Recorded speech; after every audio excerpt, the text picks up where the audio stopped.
Hello there, Slackard here. I've recently been compelled to revisit video games that stick in my mind regardless of those games' critical quality. I wasn't able to do this, however, until I purchased a PC, or rather a PS2 from one of my friends, thus allowing me to dive back into this creator of nostalgia. But I would say that nostalgia isn't really the focus of this video. This is a contemporaneous look back at games that I will try to argue were unique despite their mediocrity. And most of these games are flat out mediocre.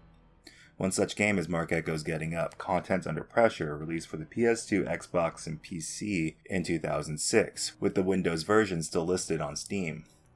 Marc Ecko is a former graffiti artist known for a symbol of a rhino. Around this time, he had a successful clothing line that was sold in the young men's section of like Macy's and JCPenney. I would say his biggest accomplishment is being the founder of Complex magazine. Now, I haven't been in a newsstand for the past year, so I'm not sure if it still is a magazine, but it's also a news aggregator and content producer that centers on rap music, fashion, sports, etc. I'm not sure what compelled him to produce a game, but I was there for it. I've played both the PS2 and Windows versions back when it came on a CD-ROM when I was younger, but I chose the PS2 version in the attempt to replicate the experience that I most closely identify with. Also, I wanted to guard against any possible licensing issues, especially with the soundtrack, that might affect the version available on Steam. But of course, I fucked this all up by streaming my gameplay on Discord and recording the commentary of anyone who popped by. Thus, the fidelity of the soundtrack is a moot point. Marc Ecko's Getting Up sees you control a Coltrane, alias Train, a young man who is passionate about graffiti art living in the near dystopia of New Radius City. This is 100% New York, down to a licensed locale, the Scrapyard, which I believe is still operating in the Lower East Side. However, perhaps this fictionalization is on purpose for gameplay reasons. For example, New Radius seems to be headed up by your typical corporate rule, pay-to-play government of dismal futures, complete with secret police with no apparent restrictions and actively suppressing dissent. When it comes to you, a lowly graffiti writer, these forces have been smoking that Michael Stewart pack and will not hesitate to send you, not to prison, but to the morgue when you are spotted. Train can fight back though, which possibly piggybacks on why this game isn't set in, say, New York as an actual city. The act of beating up street cops for resisting arrest for an justifiably illegal act would otherwise be free license for cops to fuck your entire shit up. But here, you can stomp them in and continue on to your next objective. This is so not supposed to happen. This is like... I recommend if you ever get an altercation like this, just surrender. Don't try to... Get out of my way. But before all that, Train has a simple goal. Get up. As in tag his name everywhere and anywhere so long as it's seen. In real life, as laid out by seminal 1983 hip-hop documentary Style Wars, graffiti writers of the 70s and 80s, being mostly teenagers, would compete to go bigger and bolder than their peers. What is held up as the goal for them is being all city, to have your pieces run on subways from Van Cortlandt Park down to Fidei, from Flushing to Canarsie, and all in between. I'm getting a tag on each line and each division. It's called going all city. People see your tags in Queens, uptown, downtown, all over.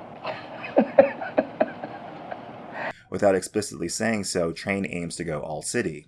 But the first barricade to this goal are the Vandals of New Radius, who are a graffiti street gang. The premise to me is somehow fascinating, even now. The gang is obsessed with the city's not nicks, and express their allegiance through clothing and the color of their tags, being blue and orange. It feels very Warriors like the movie, and I love it. In more football-centric parts of the world, this would probably be called hooliganism. But here they are united under a goal of marking up city streets with art and fucking up whoever gets in their way. They are headed by a writer named Gabe, who is voiced by... Alright, I'll give you a second. Who is a white rapper who would lend their voice to a video game in 2006? Did you guess MC Search from Third Base? You are correct. One of the most standout features of this game is the vocal cast on hand. Train is voiced by Talib Kweli. Rosario Dawson lends her talents to the game as well, along with P. Diddy as backpack-era Kanye ripoff Dip, Charlie Murphy as albino writer White Mike, with cameos by Andy Dick Who wants sloppy seconds? and the RZA. Anyway, your journey starts by indiscriminately tagging and beating up vandal goons in your neighborhood until the VANR catch you in the act and don't take kindly to you covering up their tags, but maybe not beating up so many of their members. They mug Train in the presence of a mysterious stranger who you'll find the tag's decoy, who returns to give Train a can of Montana Gold spray paint to get him back on his feet, as Gabe and company robbed him of his supplies. Thus starts a series of missions where Train risks life and limb in the pursuit of vengeance. Like many things about this game, I go back and forth about what Train is doing during the roughly first half of the story. I would describe him kind of like a dog. He is so determined to take over and spray over the VANR's turf. He pursues this goal with like the dogged, blinkered passion that is like basically playing fetch with a dog. See, he fights so many people along this quest, and some are just bystanders doing their job, obviously not taking kindly to a trespasser invading their workspace, as many would. With the tools at his disposal, Train may not subdue these opponents so much as outright murder them. Oh my god. This is awful. Awful! We're terrible people. That seems like super counterproductive. They were just chilling there doing their jobs before you got there, and you are indisputably in the wrong by being there. You aren't cool, Train. These guys likely have families to feed, and some of them won't be coming home that night. As well, Train doesn't seem to notice that the CCK and Graffiti Task Force are escalating the lethality of their methods. There's one section during this first half where a CCK officer opens fire with an automatic weapon. Rubber bullets or not, that's cruel and unusual, but Train disregards it on his path to showing Gabe up. I go back and forth on these early glimpses into Train's character because they can either justify or short-circuit the character based on your interpretation, and I will attempt to spell out both. Before that, however, what does Train do in this game? The gameplay of Getting Out basically consists of 3 parts: roaming or parkour, in which I include stealthing, combat, and actual tagging. Starting at the last component, Train apparently has an intuitive sense of which spray-painted pieces would look best where, as well as a visionary sense that visualizes an outline of what that piece will look like on his chosen surface. But the player is given the opportunity to tag any flat vertical surface, whether as the feeling arises or part of optional objectives that give extra experience. As you progress through the game, Train gains additional techniques, from using a paint roller to glass etching cream to reed pasting. As well, Train unlocks additional artwork, which can be selected for use before a mission in his Black Book, which is a sketchbook where Train plans out his pieces before he executes them. For being the main appeal of this game to me, actually making graffiti art is curiously simple. You just focus onto an area with Train's envisioned outline, then use either the square or triangle buttons to paint the piece with an omnidirectional, omnicolored can of Montana gold. At the start, this is slow and dull, but shortly you unlock a fat cap for the triangle button, which boosts the speed and spread at which you paint at the cost of drips if you linger onto a spot for too long. These drips will knock your score, as the game awards you experience points based on a criteria of how fast you painted, where you did it, how large it was, who you covered up, and the cleanliness of your technique. You shouldn't find this trade-off an obstacle, I reckon, and you will soon use this exclusively to save time. It may not be worth saying that this is not a simulation of graffiti so much as a lightweight, arcade-like skill test of how you move the analog stick, if you are playing this on a gamepad. You don't mock up, fill in, shade, outline, and accentuate your piece. You just emit the finished product in one motion. Now, your first outline is needed. Always needed. This way you know what you're filling in. No matter how good you are, you can't just go in and just start filling in the air. You gotta have your first outline. Once your first outline is done, then you're filling. That takes away your first outline, meaning you don't need your first no more because now you got your filling. From your filling, you put your colors and then your 3D. And if you want background, you put your cloud and whatever. This is super weird. If you're me, you want a game themed around graffiti to implement the mechanic in a more considered manner. This doesn't need to be a graffiti simulator, but give me some steps. Let me understand that this process is a laborious and artistic one. Let painting in a besieged city landscape carry the risk of trying to make art in such a compromised circumstance. Let complex art take time to do. And by God, don't give me clean edges and right angles when I paint. Why am I painting a decal? Until later, I was going over my notes, writing the script. I was like, why the fuck am I spraying a perfect right angle? That's fucked up. This is supposed to be spray paint. In spite of this, I feel you spend a majority of your time navigating Train through the city towards his visions and fighting enemies. I don't know about this because I can say without subjective qualifications that combat is an absolute negative. Combat is controlled by the square and triangle buttons for attacks and the left analog stick to direct them. You can perform 3-hit punch and kick combos. But if you hold down one of the buttons at the end of the combo, you can charge a more powerful attack that will send fools flying if they get caught by it. You can grapple opponents, which leads to a mini game of struggle where you mash buttons, and then you can attack them and throw them. You can pick up weapons and swing and throw them, which will break guards and deal convenient amounts of damage while breaking the item. Train also has a taunt attack. Double tap a direction towards an opponent and then hit square or triangle and you'll double them over, leaving them vulnerable to an attack or incapacitated for a short period of time. You can then hold square or triangle for a humiliating finishing attack or open blow, sometimes with Train voicing a cocky one-liner.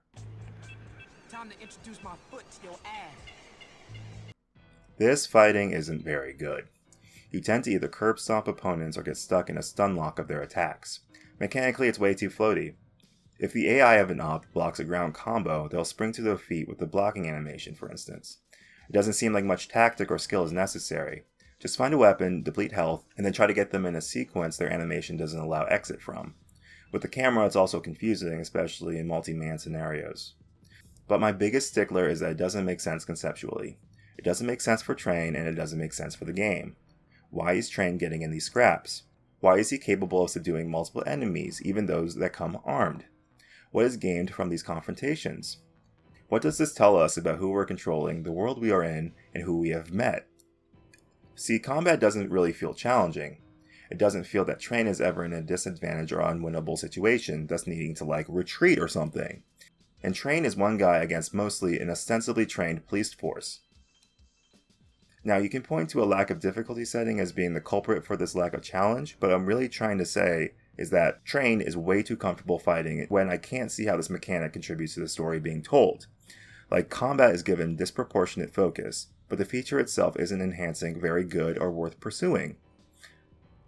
You can tell that combat is something they're proud of, or at least the mechanic they figured out, because you're forced into several missions just based on combat, and the multiplayer mode is characters facing off one-on-one in the game's many arenas, instead of a graffiti battle.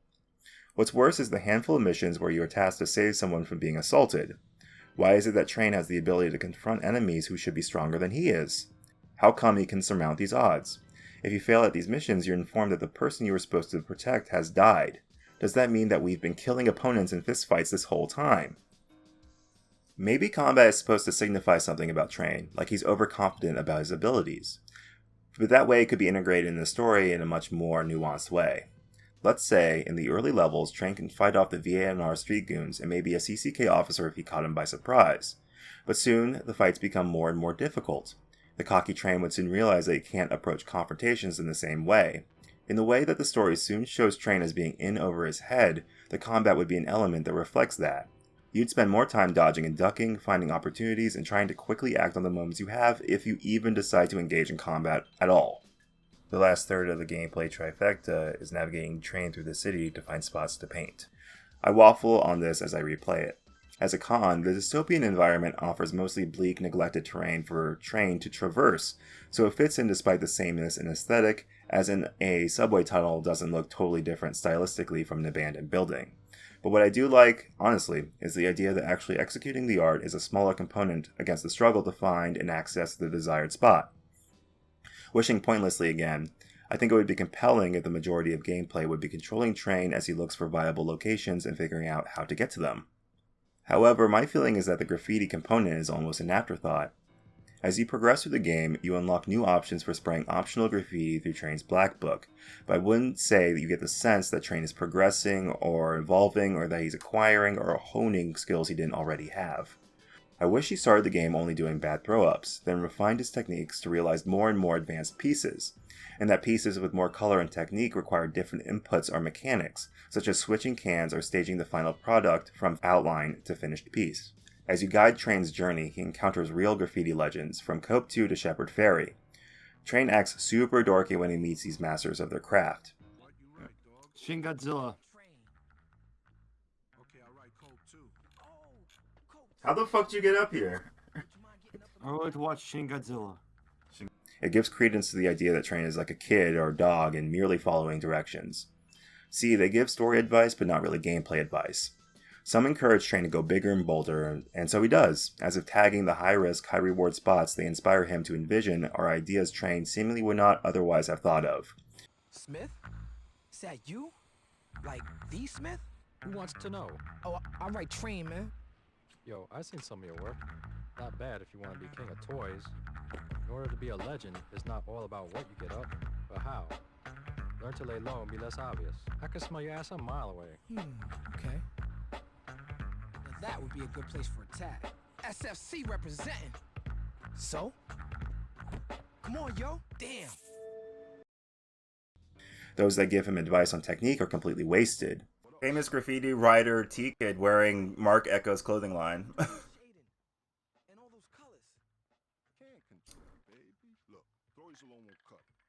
This is so bullshit because it's like every time we meet a legend that's like giving us advice, it's like we already know what they're doing. It's like there's no, like that piece is like not better than what we've already been doing. As stated before, Train already comes through with the skills necessary to execute complex pieces. Meeting someone like Shepard Fairey might inspire and thus unlock a technique like wheat pasting posters, but otherwise these legends don't contribute narratively to what Train is capable of in gameplay. But I will say, another standout feature of this game is it serving as basically an interactive short-form history of graffiti as an art form.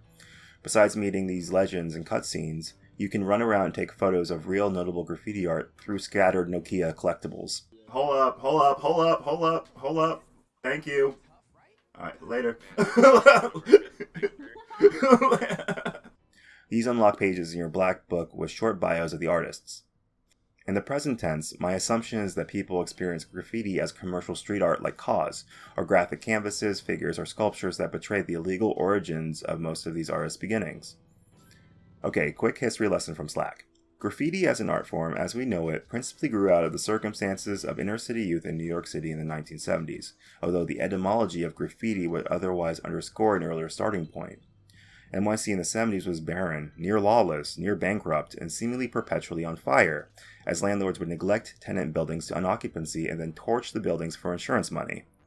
Lawmakers and law enforcers were beleaguered, understaffed, and overburdened, leading to rampant crime that seemed unchecked and unpunished.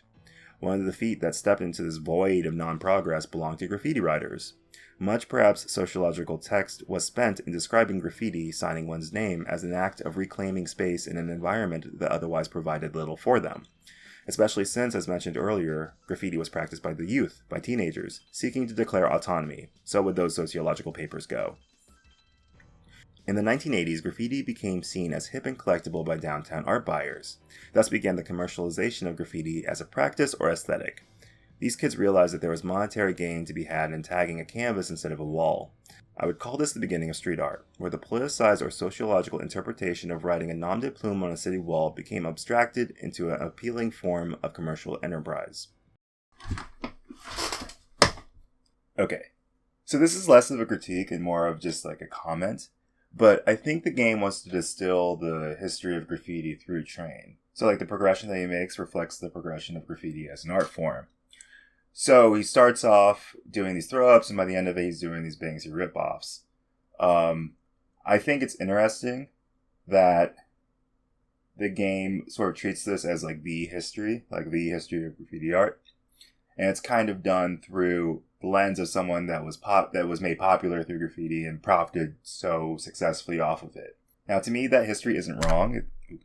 It's just odd. I also think that like the fictionalization of New York City as this new radius could also contribute to like a sort of hard reset for the history of graffiti, because it was born out of struggle and rebellion, and you can't be a rebel if there's nothing to rebel against. But anyway, on to the story. Train's first objective is to show out against Gabe and the VANR, to demonstrate that, I guess, they could hurt him but not his spirit. You move through their hideouts along the way, gathering members of your own graffiti crew, the Still Free crew. These guys offer little story advancement or gameplay significance. Oh well. The culmination of all this, to me, is finding Gabe's secret hideout. This is the most memorable part of the game to me, and in childhood memory it occurs way later in the game than in actuality. This room to me is like if Arnold from Hey Arnold dropped out of college, moved to New York, became a Knicks fan, and sold Addies to supplement his weed purchases. This place feels so cool to me, even now, and I couldn't tell you why. It just hits that weird cool nerve. Like, look at these Trons. How'd they get them? It's a place you kind of want to hang in for a while, soaking in the atmosphere and ignoring your mission. It's definitely the lodestone of this game's focus on style over substance, but why argue when the style is this evocative? But yeah, you ruin it, and you tag it up. This ignites a war of street art between Train and Gabe. So you continue and try to cover up all of his and his crew's tags, learning a new technique or two along the way. This concludes in a graffiti battle taking place on an overpass. When you win, you and Gabe's crew are surrounded by the city's now combined secret police task forces. During this, we are introduced to Mayor Sung, who looks like G-Man mixed with New York Governor Andrew Cuomo, and Police Chief Hunt. If not clear by now, Sung hates this shit. You should have a name tag reading real antagonist on him. I'm not sure I need to give you a spoiler alert to say that he's been up to some shit that involves Train. You're smarter than that, right? You decide that the best way forward is to try and unite with Gabe. You soon find out that this war between you was actually engineered by the CCK. Oh my god, they've been allocating resources turning us against each other. Yeah, after all we ever do is beef. Why would anyone stop them from Such a... or even notice for that matter? If they could fuel a war between us, yo, no more beef, man. It was No a doubt. setup. You gotta They watch played out us for like our a own. damn fiddle. You see what It was a setup! What a waste of government resources. The city government allocated resources in the fight against graffiti by instigating a conflict between two graffiti crews, which, I guess, would fall into the old tale of a government deciding the best way to combat crime is to let the participants kill each other. Okay, let's hold on here for a second. Let's stop here. So this is one of those plot points that, like, I feel, you might be doing the dishes or going out to for a walk or something like that, and, like, it comes to your mind, and you're like, wait a minute, that doesn't make any fucking sense. And this took me a while. So, at this point in the story, Train's Still Free crew has 3 members and never gets any bigger. There's Train, there's White Mike, and the Cry One, Alright, Cry I think One his now. name is. And, of course, Gabe's the A&R's Legion. There's so many of them. But for some reason, I guess the game expects you to believe that, like, none of them had communicated internally throughout this entire process. I don't know how long this period is, but, I mean, the game is set for, like, 3 months before the end of the story and when Train starts out, even though it feels like it takes place along, like, a week or something like that. So, is it crazy to expect that at some point Gabe's VNR wouldn't talk to one another? Someone wouldn't say, like, yo, I saw that stencil that you did on so-and-so avenue against the Still Free crew. And the person they were talking to wouldn't say anything like, I have no idea what you're talking about. I think something's up in response, And are we really supposed to expect that even though Train is prolific and is constantly taking shots at Gabe and the VNR, that they wouldn't look at each other and say, like, we didn't do that at all? If these guys are really so gullible as to let this obvious, like, intervention, like, interfere with them in such a way, then I think Mayor Sung might actually have a point about graffiti artists. But anyway, that's water under the bridge now. You and Gabe have a happy couple of levels until your antics are reported on the news. You must be Train. Maybe. I know who you are. Karen Light, right? Feel the energy with Karen Light. Let me guess. You here to report what a great job Chief Hunt is doing stomping out rats like us, right? Well, actually, boys, nobody's telling your side of the story. That's why I'm here. And? Look, I want to know about this anti-Mayor Sung graffiti I'm seeing. His face with the numbers under it. What does that mean, 906? No idea. Ain't us. But give me some airtime and maybe I could dig something up. Deal. Take my card. It's an 800 number. It's one rule. No faces. We gotta do what we gotta do to defend ourselves. The CCK are chasing us down like we're murderers. We ain't out to hurt nobody. If that's true, why is Mayor Sung so intent on wiping out all the graph crews? People are gonna eventually wise up in this city and realize Sung and the CCK are nothing but a bunch of con men. They trying to get us to destroy each other. Still free, Mr. Mayor. What? Yeah! VANR, what? It's our city too. Who's next? Maybe it'll be you, Miss Light. Okay. And that's our special report. Yeah! Graffiti. Is it street art or simply vandalism? I'm Karen Light for Decoy decides to give Train a reality check. By reality check, I mean a concussion. Look at this. From this point, the plot of the game to me becomes a lot more convoluted but not necessarily more interesting. Decoy tells Train in a ridiculously artistic cutscene to open his eyes to Mayor Sung, what he's doing, and what he's doing with his graffiti task force. It's about eliminating dissent and opposition under the guise of a clean streets campaign. He also lets Train know that his father was involved in the mayor's sordid past. The only good parts of this transition is that you move out of dingy hallways and you go to the clean, antiseptic rooms of the CCK's administrative hub. It also allows for different locations for your pieces, which get bigger, although the mechanics remain the same. Decoy tells you to check the CCK headquarters to see, if you don't believe it yourself, that they know a lot more about you than you think. And of course you do it, and of course you find out that the CCK is tracking you and the most infamous writers in the city, to perhaps zero in on your real names and residencies, etc. I was going to raise the question of the new Radius government allocating this level of resource to what New York City in real life addressed as a quality of life concern, but I don't know what metric this dystopian government is running on. Like, a totalitarian state can micromanage whatever they want, so I guess it's not as big of a question as I thought. But I can sense the game wants some sort of revelatory impact from infiltrating CCK's headquarters, but I don't think there's anything that we wouldn't have already guessed. Especially in the context of this playthrough, my playthrough. I've sent countless cops to their deaths. People are going to ask questions. Why they hating on me? During your break-in of CCK intelligence ops, Gabe gets caught. I don't know if the game expects you to understand that he squealed on you or not, but the CCK moves in super heavy on the abandoned art school that serves as your hangout. You learn through a news broadcast that they likely torched the building Train's grandmother resides in, and in short order they descend on the school, set fire to it, and try to smoke y'all rats out, dead or alive. This leads to an extended parkour section as you attempt to leave the burning ruins to safety. Alright, now this is as good a time as any to say that this game is kind of a study in contradictions. You move Train around with the confidence that, despite the heights he climbs, he isn't in any real danger.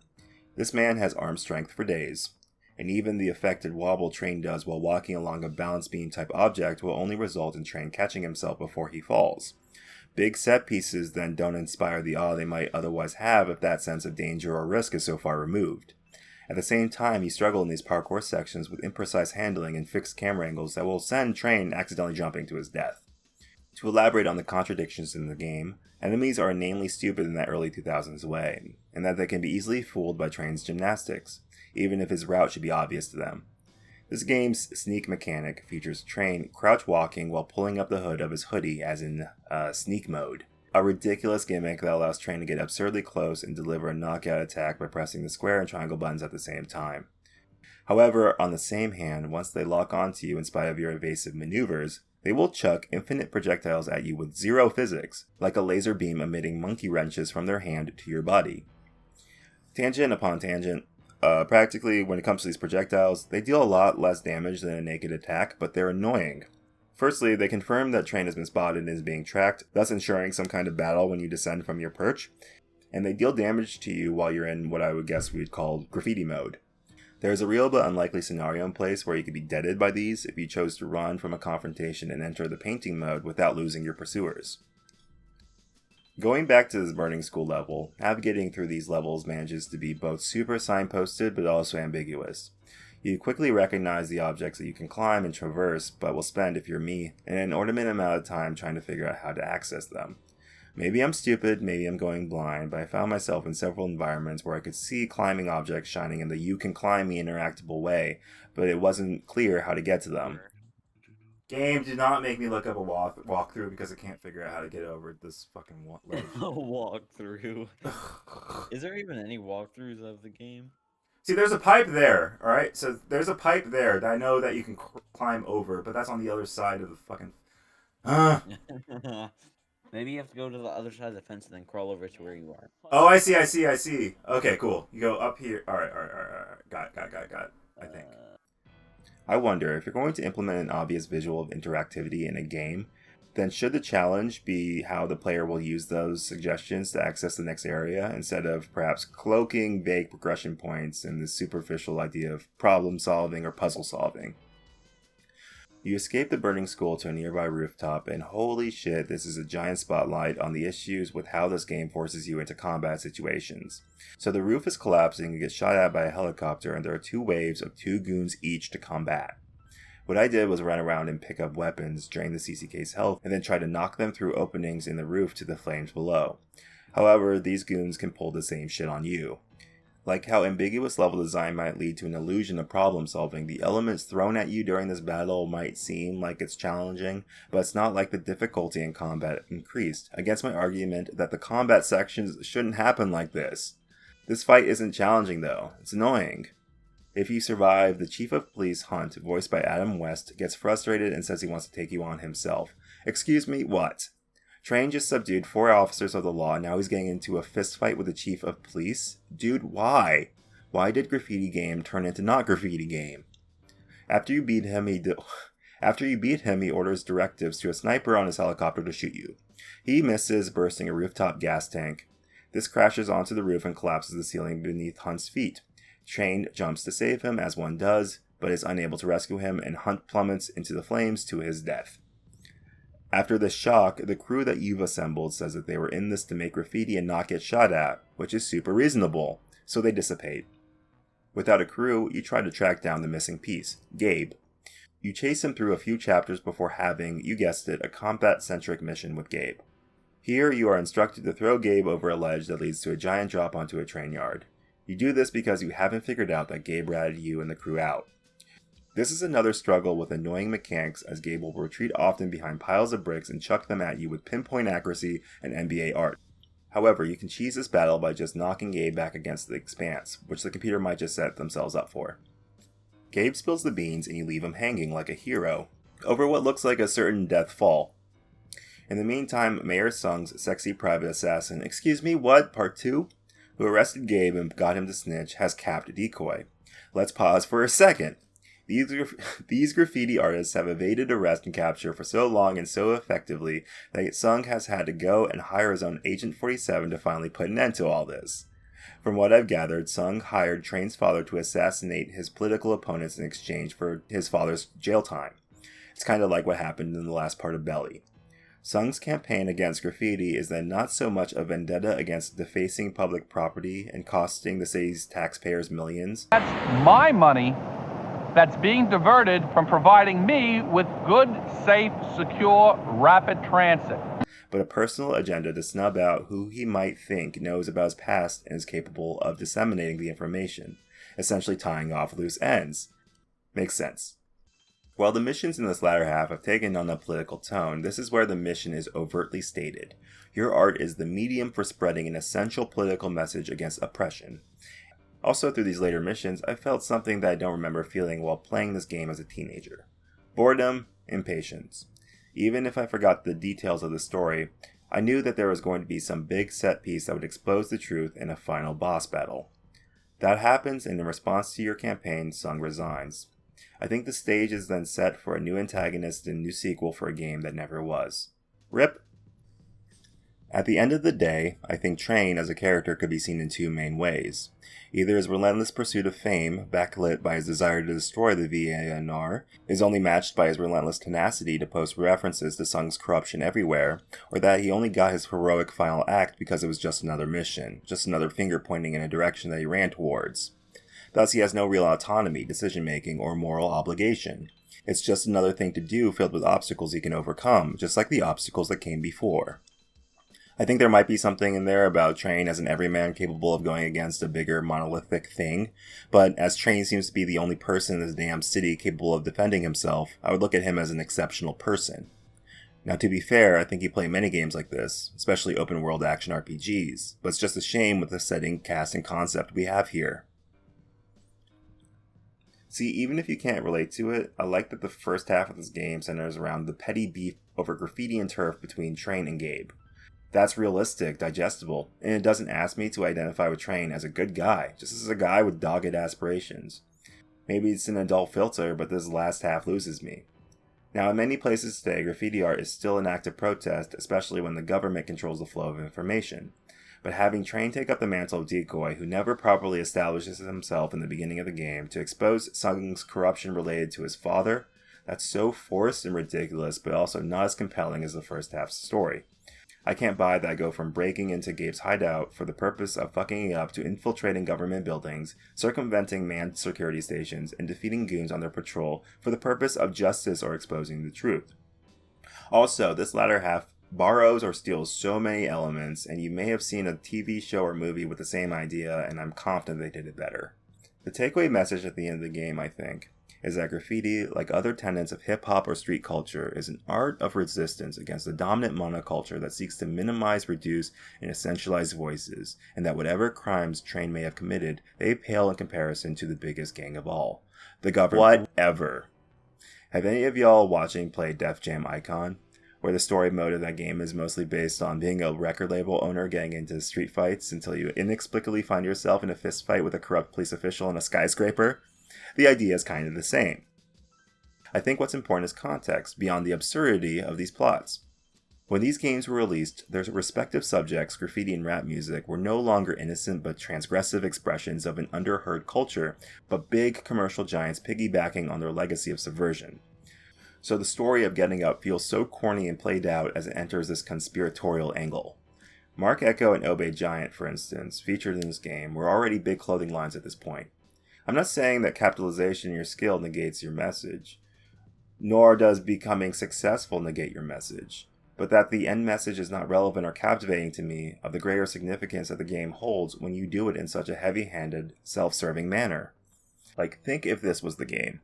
Here are some people who were or are great at graffiti and you want to be like them. Your objective is to make cool shit in public. That's illegal, but the city is your canvas and you're going to do it. But in the beginning, you suck. In Style Wars, the villain character of that documentary is a guy named Cap, who goes over everyone's pieces with a 2-color throw-up. So he spent all night working on something, and he comes over and he fucks up the art, and no one likes him, and everyone wants him out of the picture because he messes up the whole vibe. I am not a graffiti artist. I'm a graffiti bomber. There's two styles of graffiti that are trying to, coexist with each other, but it ain't gonna work like that. Blood wars, buddy. Blood wars. That's why graffiti's ruined. Like Cap ruined the 2s and 5s. The 2s and 5s used to go to the 2-yard. It would be like a masterpiece art gallery of burners from all these dudes from the Bronx and Brooklyn with Def Wild styles. Now you go to the 2-yard, it's all destroyed. This guy named Cap with his Lucille Ball hairdo, all your burners. He went over this? Yup, he did a cap throw up over me and an MPC over this and wrote war next to Fat Albert. Oh, shit. You get him, man. You can't never make up for that. You gotta get that nigga on the permanent. That's never forgive action. That's your antagonist of the game, and that's it. When you encounter his goons, sure, you can have a confrontation, but when you run into cops or subway workers, you're out of there. So no weird political conspiracy, no fighting with cops, and no whack fucking Banksy ripoffs. It's just a cartoony adventure of trying to make your art in the best and riskiest locations. Now let me be clear, I'm not saying this game has to be realistic. All the big set pieces can still be included. We could even have a final showdown tagging the city's equivalent of the Empire State Building. I just want the story to be more believable and more in line with the mechanic, as opposed to what likely happened, an action platform brawler with graffiti shoehorned in at the last moment. You may disagree with me about the political angle, but I think this is where everything, all the mechanics and all the story would contribute to one another and shine. Also, where's my graffiti editor? Where's my multiplayer graffiti battle mode? What if there was some system, some sort of battle or arena system that's not a combat arena, that allows players to determine whether better quality to graffiti or having more pieces on city walls is really at the soul of graffiti art or something like that? Now, I will be the first to admit this game at the end of the day is a mediocre title. It falls into, my opinion, niche genre games that came out for the PS2, and for some reason I've played a lot of them. Gritty, urban, soundtracked by rap music. Speaking of which, holy shit, the soundtrack. Probably best for last, to be honest. The soundtrack is a nice mix, spanning genres and eras. You've got Helicopter by Block Party, you've got a Bohannon track, you've got Walk On By Isaac Hayes, you got Survival of the Fittest and Shook Ones by Mobb Deep, you got Mike Shinoda's side project Fort Minor, and you've got a remix of Who Shot Ya by System of a Down's Serge Tankian that I still bump to this day.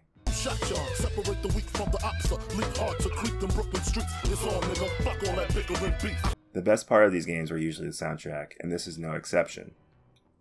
I've been spitballing improvements for this game throughout this video, but it's in the light that a game like this will probably never be released again, or at least for a long time. I could be totally wrong. AAA releases seem so do or die, and the experience of these games is usually in tune with some popular formula. I think the rash of recent video game protagonists being either the most generic white guy imaginable or user-created feeds into this idea. Independent producers and publishers offer contrast, but they would be simply too beleaguered to attempt making a game of this scope. If it's not the graffiti aspect, that would be too ambitious. nor the combat aspect, nor the exploration or parkour aspect, but the fact that all three were attempted in one game with this depth, with this cast, with this soundtrack. Retool, trim out, refine, re-edit, rewrite, and you might actually have something really special on your hands. Marc Ecko's getting up my prioritized style over substance, but we didn't know how vital style was until it was gone like this. I wouldn't critically reevaluate this game as a cult classic, but I think it's a relic of its time. I think it does things that would be too risky for a mainstream developer and too ambitious for an indie developer now to tackle on their own. But I have to say, what the biggest impact of this game had on me was its introduction to the nebulous concept of street culture. I remember after playing this game asking my mom to buy me spray paint, being like 15 or 16 at the time, and practicing spray painting cardboard boxes outside of our home. Shout out to Mama Slack. I asked myself, if I hadn't played this game, would I still have watched Style Wars, or watched Downtown 81, or learn about bands like the Plastics or Kid Creole and the Coconuts from that movie, or learn about Basquiat from that movie, or watch Basquiat, or learn about Julian Schnabel and David Sully, and then learn about Jeff Koons and Richard Prince and Cindy Sherman, and then learn about 2006 era downtown New York City artists like Nate Loman and Dan Cohen and Terrence Coe, or learn about Jump Blues from I Smell a Rat by Big Mama Thornton on the soundtrack, or learn about Mobb Deep from Shook One's Part 2 on the soundtrack. Well, probably I would have. But it's just odd to think of the media cobwebs in your life tracing back to a piece of media that isn't very good. With the plethora of stuff, say, on the PS2, I think many kids in my generation may have found some game that sits with them as linking them to better stuff down the line in this way. But if game production continues to be such a risk-averse, expensive endeavor, I don't know who else will in the future. Nostalgia is a bitch, but it does have some redeeming factors. I went on this teardown of a game I used to enjoy to say, basically, why did this flogged game stick with me so? And answered it, because this isn't going to be made now. If you decide to try and play this game, do so for the history it tries to spell out, even if fed by the hand of Mr. Complex. The game isn't good, but there's still some worthwhile stuff in there. But, as I've stated, maybe play it as an ode to a time that might not ever return.